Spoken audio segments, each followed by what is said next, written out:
I want to talk to you about something that could be quietly costing you or someone you love thousands of dollars in Social Security benefits. Today, I'm going to reveal the top 3 Social Security lies that many retirees still believe. Lies that could shrink your monthly checks or even reduce your lifetime income. Stick around till the end because the third lie is the one that surprises almost everyone, and fixing it could add hundreds of dollars every month. Lie number 1, you should claim Social Security as soon as you're eligible. Let me ask you a simple question. Would you ever accept a job that paid you 30% less for the rest of your life if you didn't absolutely have to? Because that's exactly what happens when you claim Social Security at age 62 instead of waiting. Here's how it works. The government lets you claim benefits as early as age 62, but what they don't highlight enough is this.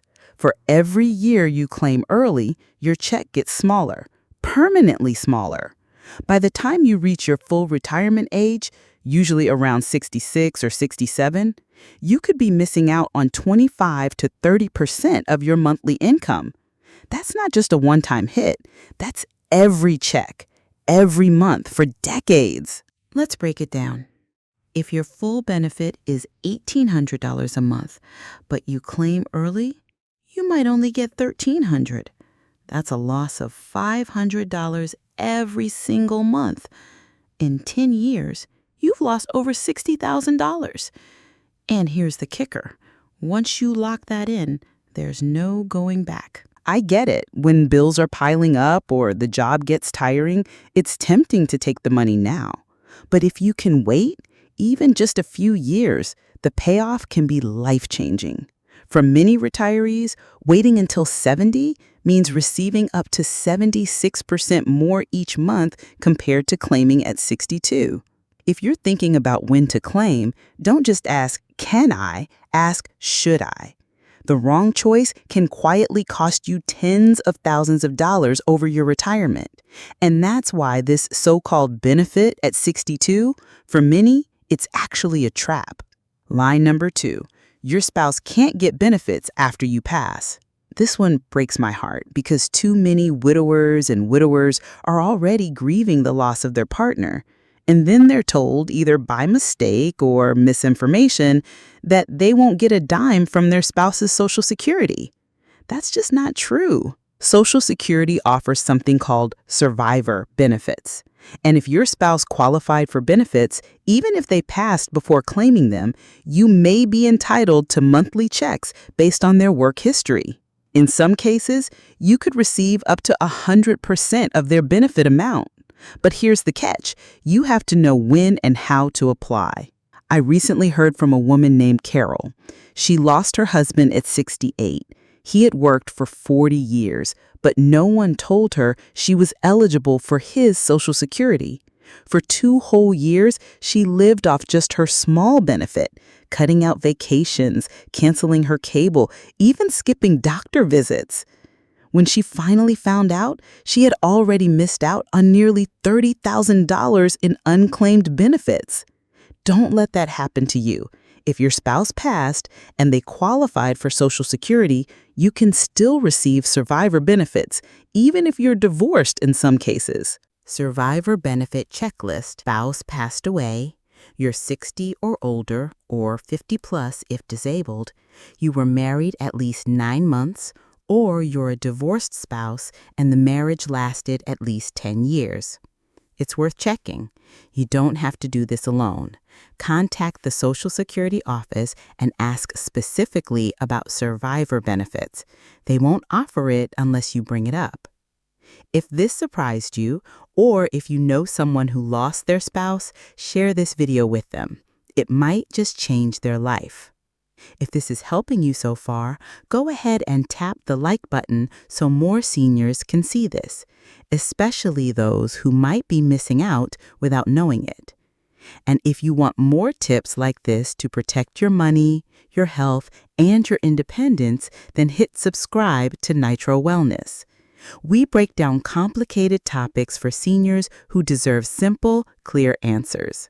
So go ahead and subscribe, and don't forget to let us know in the comments where you're watching from. We're building a community of seniors helping seniors, and we'd love to hear from you. Now, let's tackle lie number 3. And this next one might be the most expensive mistake of all, and yet so many retirees believe it without question. Lie number 3. You can't work and collect Social Security. Let me ask you something. Have you ever turned down a part-time job or side gig because you were afraid it would mess up your Social Security? You're not alone. A lot of folks, especially newly retired ones, believe that once you start collecting Social Security, you can't earn extra income without losing your benefits. But here's the real story. Before your full retirement age, which is between 66 and 67, depending on your birth year, yes, there is an earnings limit. If you earn more than $22,320, 2025 figure, your benefits may be reduced temporarily, but don't panic. Those reductions, they're not gone forever. They're just withheld temporarily and returned to you through higher monthly payments later on. Think of it like a delayed refund, not a penalty. And after you hit full retirement age, you can work as much as you want. Full-time, part-time, passion projects, no penalties, no clawbacks.